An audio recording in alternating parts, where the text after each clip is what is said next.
Channel की संस्थापक एवं निर्देशक। आप सब ने साईं लीला तो देखी ही होगी। इसमें बाबा के भक्तों ने बाबा के एक्सपीरियंसेस, मिरेकल स्टोरीज जो कहेंगे, उन्होंने शेयर की है। और आप जान ही चुके होंगे कि हमारे साईंनाथ साईं बाबा सच्चिदानंद कितने ही चमत्कारी हैं। जो उनसे जुड़ता चला जाता है उनके काम बनते चले जाते हैं।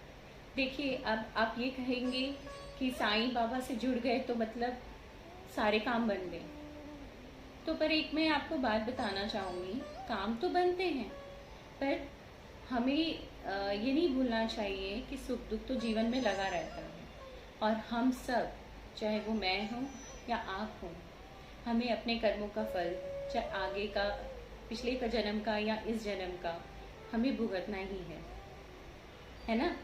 तो वो क्या होता है, जब आप अपने इष्ट, चाहे आप साईं को मानिए, चाहे आप किसी को भी मानिए, अपने गुरु को मानिए, पर उनकी शरण में आप जब जाते हैं तो आपके जो कष्ट हैं, जो 100% होते हैं, वो भगवान आपके या जो भी गुरु हैं, जो आपके इष्ट हैं, वो आपके दुख को कुछ % तक कम कर देते हैं, कुछ हद तक कम हो जाते हैं। पर इसका मतलब ये नहीं कि सारी प्रॉब्लम्स या बिल्कुल ऑब्स्टेकल्स खत्म हो जाते हैं। और सबसे बड़ी बात, अब जब बाबा की शरण में आते हैं तो बाबा का सबसे पहला पार्ट होता है श्रद्धा और सबूरी। श्रद्धा और सबूरी का मतलब तो आप समझते ही हैं कि विश्वास, अपने गुरु पे विश्वास। और सबूरी मीन्स पेशेंस। आपको पेशेंस रखना होगा कि आप जो भी चाहते हैं बाबा आपकी इच्छा पूरी करेंगे, पर शर्त यह है कि अच्छी कोई चीज़, किसी का बुरा ना सोचें, ना किसी का बुरा करें। जब आप अच्छा सोचेंगे, अच्छा करेंगे, तो हाँ, बाबा आपका साथ देंगे। पर आपकी मेहनत पे भी निर्भर करता है कि आप कितने उस चीज़ को शिद्दत से आप चाहते हैं। तो बाबा आपकी मेहनत और बाबा का साथ दोनों मिलके आपके सारे बिगड़े काम बनाएंगे। तो चलिए, आज मैं आपके साथ अपनी एक मिरेकल स्टोरी शेयर करना चाहती हूँ, जो बाबा ने मेरे साथ चमत्कार किया। ये बात है 2011 की। और 2011 में कुछ ऐसा हुआ कि मुझे 2 न्यूज़ मिली 2 दिन में। जैसे कि 11 जुलाई को मेरे को एक गुड न्यूज़ मिली और 12 जुलाई को एक बहुत ही बुरी खबर। 11 जुलाई को मुझे पता चला कि मैंने कंसीव किया है। मेरा ऑलरेडी एक बेटा है। 2002 में मेरी शादी हुई थी। 2003 में मेरा एक बेटा बॉर्न हुआ था। उसके बाद काफ़ी साल के बाद मैंने कंसीव किया 2011 में। After my son I have conceive the 4th time, यानी कि 3 अबॉर्शंस मेरे ऑलरेडी हो चुके थे। मेरी तो खुशी तो थी मुझे जब मुझे ये पता चला कि हाँ, मैंने कंसीव किया है। तो मैंने डॉक्टर को भी दिखाया, तो डॉक्टर से कि हाँ, आपको बहुत केयरफुल रहना होगा कि एज यू नो कि your history is not good, तो you have to be very careful, तो you should be totally on bed rest. तो मैंने सोचा कि ठीक है, मैं बिल्कुल केयरफुल रहूँगी। और मैं स्कूल में, I was working as a teacher at that time, तो मैंने स्कूल में सोचा कि मैं अपना एप्लीकेशन दे दूँगी और छुट्टियाँ ले लूँगी। तो मैंने अप्लाई करने की सोची थी नेक्स्ट डे ही। तो 12 जुलाई को मुझे, मेरी मम्मी की भी तबीयत ठीक नहीं चल रही थी 2-3 दिन से। She was diabetic, she was a heart patient. तो मैंने सडनली 12 जुलाई को 2011 को उनको सुबह मॉर्निंग में फ़ोन किया, तो पता चला कि उनको अटैक आया मेरे फादर के थ्रू, मुझे पता चला। And she was admitted in the hospital. तो आई वॉज़ वेरी अपसेट कि ये क्या बाबा, मैं एक न्यूज़ से 100 न्यूज़ सुन रही हूँ। 11 जुलाई को मैंने सुनी अपनी एक गुड न्यूज़, और 12 जुलाई को मतलब ये क्या, बाबा मेरी मम्मी को बचा लो। और शायद मेरे लिए वो बहुत बड़ा सदमा था। और रात तक मुझे न्यूज़ आई कि मेरी मम्मी अब नहीं रही। मेरे ब्रदर ने, मेरे भाभी ने मुझे ये बताया, and that was a very shocking news, because मैं पूरी अंदर से टूट गई। और वेरी नेक्स्ट डे हम पूरी फैमिली उड़ीसा यानी कि मेरा होम टाउन राउरकेला है, जो कि स्टील सिटी के नाम से जाना जाता है। हम वहाँ के लिए रवाना हुए बाई फ्लाइट। भुवनेश्वर से बाई रोड हमें ट्रैवल करना पड़ा, क्योंकि वहाँ की कनेक्टिविटी राउरकेला की डायरेक्ट नहीं थी फ़्लाइट की। तो हम जितना मैं बचना चाह रही थी ट्रैवलिंग से, उतना ही मुझे वहाँ पे ट्रैवल करना पड़ा। बाई रोड भी बहुत ख़राब थी। तो मुझे लगा मेरी माँ तो मुझे छोड़ के चली गई, कहीं ये बेबी भी सरवाइव नहीं करेगा, क्योंकि रोड इतनी ऊबड़ खाबड़ थी। ऊपर से मुझे मेंटल स्ट्रेस बहुत था, एंग्जाइटी थी, माँ होने का एक दुख। तो मैंने साईं को बोला, साईं अब मेरी माँ तो चली गई है, पर प्लीज़ मुझसे ये वो दुख नहीं सहा जा रहा, तो आप मुझसे ये बच्चा मत छीनना, इस बच्चे को कोई तकलीफ़ ना हो बाबा। अब मैं टूट जाऊंगी पूरी इस दुख से।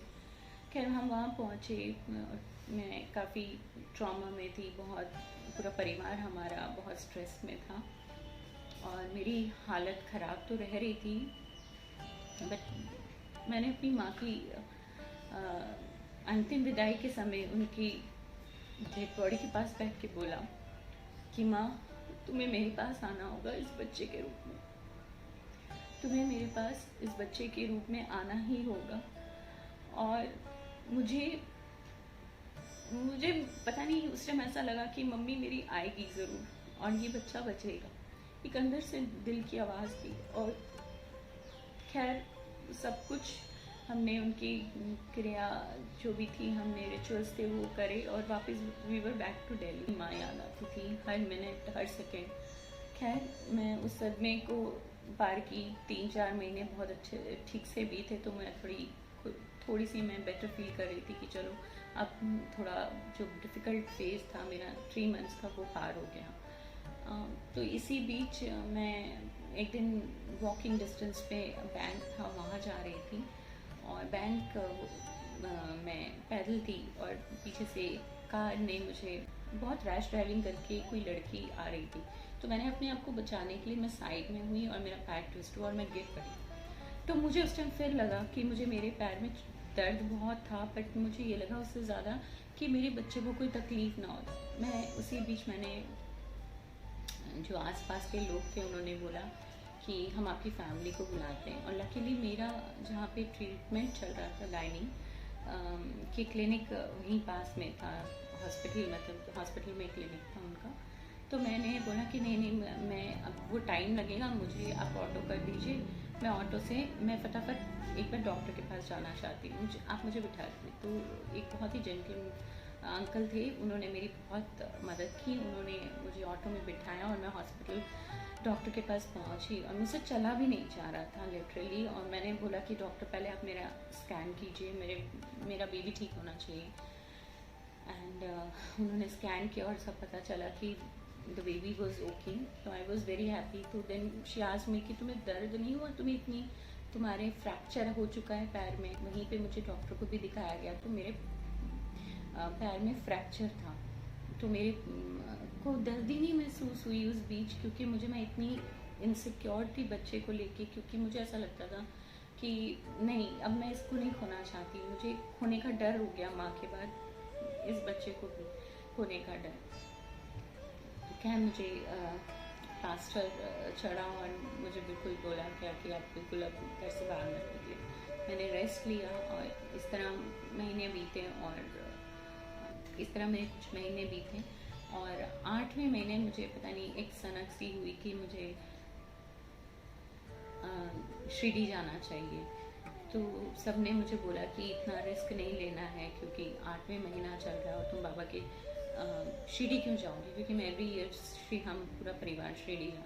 मैंने कहा मुझे जाना है, मुझे बाबा के दर्शन करना। मुझे पता है मैं अगर वहाँ दर्शन करूँगी तो मेरा सब कुछ ठीक हो जाएगा, मेरा बेबी भी ठीक ठाक होगा।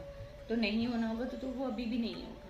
मैंने बाबा का नाम लिया और हमने अपनी शिरडी की टिकट बुक कराई। पहले हम ब्रदर के गए और मैं अपने पापा से मिली बैंगलोर। फिर आते वक्त हम वहाँ 2-3 दिन ठहरे और फिर हम शिरडी के लिए रवाना हो गए। हम शिरडी में हमने बाबा के दर्शन किए और मेरी इमोशंस ऐसे थे कि बाबा मुझे बेटी चाहिए और मेरी अगर बेटी होती है तो वो मेरी माँ का ही रूप आएगी। आप मुझे पता है मुझे निराश नहीं करोगे। मतलब वो एक ऐसा मोमेंट था कि मैं बाबा की मूर्ति को देख के निहारती हुई रो कॉन्टीन्यूसली रो रही थी। तो मेरे हस्बैंड ने बोला जो भी हो बस प्रे ये करो कि हेल्दी बेबी होना चाहिए, जो कि एक्चुअली जेन्युइनली यही होना चाहिए। बट मुझे ऐसा लगा नहीं, बेबी होना चाहिए, बेबी गर्ल ही आनी चाहिए। क्योंकि और यही बात मेरे बेटे को भी लगती थी। मेरा बेटा उस वक्त ही वॉज 8.5 ईयर ओल्ड। तो उसको ये लगा कि हाँ मम्मा अगर बेटी होती है तो ये ज़रूर मेरी नानी ही वापस आएगी। खैर हम बाबा के दर्शन बहुत अच्छे से हुए, सब कुछ अच्छा हो गया। और 9वां महीना आया, मैं स्कूल कॉन्टिनेशन में जा रही थी और स्कूल में ही मुझे मेरी तबीयत ख़राब हुई और मैं वहाँ से डायरेक्ट अपनी गायनी के पास गई। तो उन्होंने कहा गेट रेडी ये फॉर द सर्जरी बिकॉज थोड़ा कॉम्प्लिकेशन है तुम्हारे केस में, तो we don't want to take any risk. तो सी सेक्शन होना था। तो ये बात है 17 फरवरी की, जब हमारे डॉक्टर ने ये कहा। 18 फरवरी को उन्होंने कहा कि हम ऑपरेट करेंगे। तो मेरा विश्वास और बढ़ गया कि शायद 18 फरवरी मतलब बहुत अच्छी बात है, क्योंकि 18 फरवरी में मेरी मदर एंड फादर की वेडिंग एनिवर्सरी होती है 18 फरवरी को। तो मुझे लगा कि अब तो पक्का मेरी माँ ही आएगी। मेरी सर्जरी हुई तो मैं सेंस में ही थी काफ़ी हद तक। तो मुझे डॉक्टर ने एकदम कहा कि डॉक्टर वॉज अवेयर कि मेरी मदर की डेथ हो गई and I was literally crying for a baby girl, कि मुझे मेरी माँ चाहिए बेटी के रूप में। तो डॉक्टर ने मुझे कहा कि अरे सुनो तुम्हारा ना बेटी हुई है। तो आई वॉज लाइक आप मेरे से मजाक कर रहे हो ना, सच बताओ मेरी बेटी ही हुई है क्या? तो शी सेड हाँ हाँ तुम्हारी माँ वापस आ गई। And that moment made me literally crying. में ऑपरेशन थिएटर में मुझे हल्का सेंस था एंड आई डू रिमेंबर मेरे आँख से पानी बाहर आ गया। आई आज doctor please show me my daughter, मुझे मेरी बेटी दिखाई है। And when they showed me I was so happy and she resemble a lot with my mother. मेरी मम्मी से उसकी बच्ची की शक्ल मिल रही थी।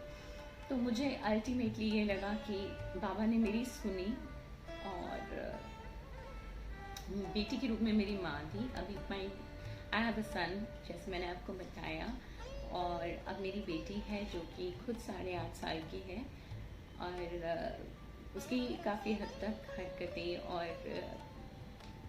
शक्ल जो है वो बिल्कुल मेरी माँ जैसी ही है। तो आई थिंक मेरी माँ ही बाबा ने मुझे वापस कर दी। I am very grateful to sign के एक्सपीरियंसेस हमारे परिवार से बहुत सारे जुड़े हैं। बाबा ने हर मोड़ पे हर जगह हमारा साथ दिया है। तो इसी तरह मैं आप सबसे कहूँगी कि बाबा पे श्रद्धा और विश्वास रखिए, काम आपके भी ज़रूर बनेंगे और बाबा से हमेशा जुड़े रहिए। श्रद्धा और सबूरी, ये 2 चीज़ों को हमेशा ध्यान में रखिए, आपकी सारी इच्छाएं पूर्ण होंगी। ओम श्री सच्चिदानंद सद्गुरु साईनाथ महाराज की जय।